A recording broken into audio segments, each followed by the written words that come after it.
بسم اللہ الرحمن الرحیم۔ معزز ناظرین السلام علیکم۔ حکیم لقمان کی شخصیت کے بارے میں اگرچہ اختلاف پایا جاتا ہے، بعض مورخین کے نزدیک یہ عرب واحدہ سے تعلق رکھتے تھے۔ عرب واحدہ سے مراد عرب کی پرانی قوم جیسے کہ قوم عاد تھی، بہت بڑی قوم جس کی طرف حضرت ہود علیہ السلام بھیجے گئے، وہ ختم ہو گئی، عذاب الہی سے ان کا وجود نہ رہا۔ ایسے ہی قوم سمود تھی، بہت بڑی قوم جس کی طرف حضرت صالح علیہ السلام بھیجے گئے، جو ختم ہو گئی، نام و نشان مٹ گیا۔ چونکہ ایک رائے یہ ہے جو قوم عاد تھی اسی میں سے ایک بادشاہ تھے لقمان ابن عاد، اور یہ بہت حقیر دانا انسان تھے، بہت فہیم اور سمجھدار تھے۔ اور دوسری رائے یہ ملتی ہے کہ در حقیقت قوم عاد جو تھی جب تباہ ہوئی تو اس کا کچھ حصہ جو بچ گئے تھے اہل ایمان، وہ یمن میں جا کر آباد ہوئے، وہاں انہوں نے حکومت قائم کی، اور ان میں سے ایک بادشاہ تھے جن کا نام لقمان تھا۔ لیکن یہ زیادہ تر تاریخی حوالوں سے یہ سب باتیں سامنے آتی ہیں، لیکن صحابہ کرام کی جو رائے ہے جو زیادہ مضبوط پائی جاتی ہے، جن میں کہ ابو ہریرہ رضی اللہ تعالیٰ عنہ،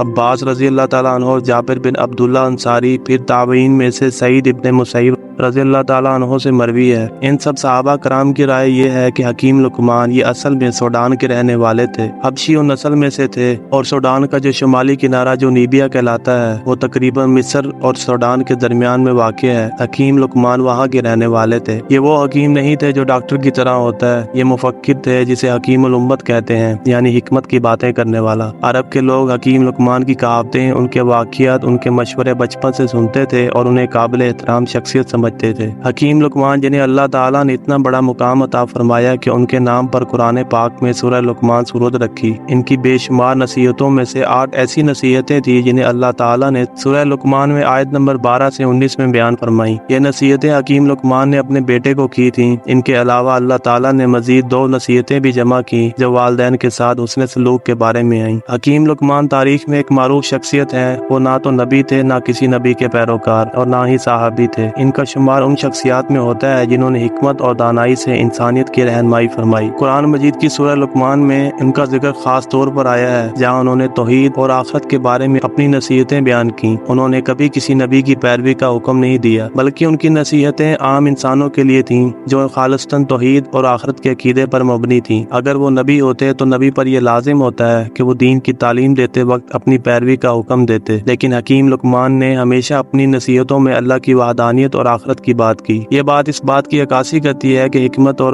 دانائی کا تعلق براہ راست اللہ کی طرف رجوع کرنے اور اس کی رضا کی طلب سے ہے، نہ کہ کسی خاص شخصیت یا نبی کی پیروی کے حکم سے۔ حکیم لقمان کی زندگی اور ان کی نصیحتیں آج بھی ہمارے لیے رہنمائی کا ذریعہ ہیں، جو ہمیں صحیح راہ پر چلنے کی تلقین کرتی ہیں۔ ان کی نصیحتوں میں نہ صرف عقلی اور منطقی پہلو شامل ہے بلکہ روحانی تربیت بھی موجود ہے۔ یہی وجہ ہے کہ ان کا ذکر قرآن مجید میں آیا۔ وہ بس ایک عام انسان تھے جنہوں نے یہ محسوس کیا کہ یہ جو کچھ بھی کائنات میں ہے یہ خدا کی وضاحت ہے، جو یہ قدرتی مظاہر ہیں ان سب کے پیچھے ایک اللہ ہے۔ وہ اس حقیقت کو جان چکے تھے کہ اس کائنات کو بنانے والا ایک اللہ ہے، ظاہری اور پوشیدہ ہر چیز کو جاننے والی ذات صرف اللہ ہی ہے۔ وہ ان چیزوں کا مشاہدہ کر کے اللہ تک پہنچ چکے تھے، اور ان کا یہ عقیدہ تھا کہ کسی بھی ذات کو یا کسی بھی مخلوق کو اس پاک ذات کے ساتھ شریک نہیں ٹھہرانا چاہیے۔ حکیم لقمان دین فطرت پر تھے، یعنی ایسے شخص جن تک وقت کے پیغمبر کی دعوت نہ پہنچی ہو۔ ایسے شخص کے لیے صرف ایک اللہ کو ماننا اور آخرت کا یقین کر لینا ہی کافی ہوتا ہے، چاہے اس تک کسی نبی کی دعوت نہ بھی پہنچی ہو۔ اس کے لیے بس اتنا اجمالی عقیدہ رکھنا کافی ہے۔ البتہ اگر وقت کا پیغمبر آ جائے پھر اس کا انکار کرے تو وہ کافر ہو جائے گا، لیکن عموماً ایسے لوگ پیغمبر کا انکار نہیں کرتے۔ اس کی مثال ہمیں سیدنا زید بن عمرو بن نفیل سے ملتی ہے، جو حضرت عمر رضی اللہ تعالیٰ عنہ کے بہنوئی سعید بن زید کے والد تھے۔ سیدنا زید بن عمرو بن نفیل پر بخاری میں پورا باب باندھا ہے کہ یہ اہل فطرت میں سے تھے۔ نبی کریم صلی اللہ علیہ وسلم فرماتے ہیں کہ مجھے صحیح طرح یاد ہے، میں جوانی میں تھا، تب میری عمر 25 سال تھی۔ اس وقت اللہ نے مجھے مابوس نہیں کیا تھا۔ ایک جگہ میں دعوت پر گیا تو وہاں دسترخوان پر لا کر کھانا رکھا گیا۔ آپ کہتے ہیں کہ میں نے زید بن عمرو بن نفیل کو دیکھا اور دسترخوان سے اٹھ گیا، اور اس نے کہا میں بتوں کے نام کا ذبیحہ نہیں کھاؤں گا۔ آپ فرماتے تھے کہ زید بن عمرو بن نفیل قیامت کے روز پوری امت بن کر اٹھیں گے۔ وہ کعبے کے ساتھ لپٹ کر کہا کرتے تھے کہ اے اللہ، میں صرف تیری ہی عبادت کرنا چاہتا ہوں، لیکن وقت کے پیغمبر کی تعلیم ان تک نہیں پہنچی تھی۔ وہ مانتے تھے کہ بت پرستی حرام ہے، اور آپ اسلام آنے سے پہلے ہی اس دنیا سے رخصت ہو گئے تھے، لیکن امام بخاری نے انہیں رضی اللہ تعالیٰ عنہ لکھا ہے۔ حالانکہ وہ صحابی نہیں تھے، لیکن ان کا بیٹا سعید بن زید صحابی نکلے، تو زید بن عمرو بن نفیل بھی اہل فطرت میں سے تھے۔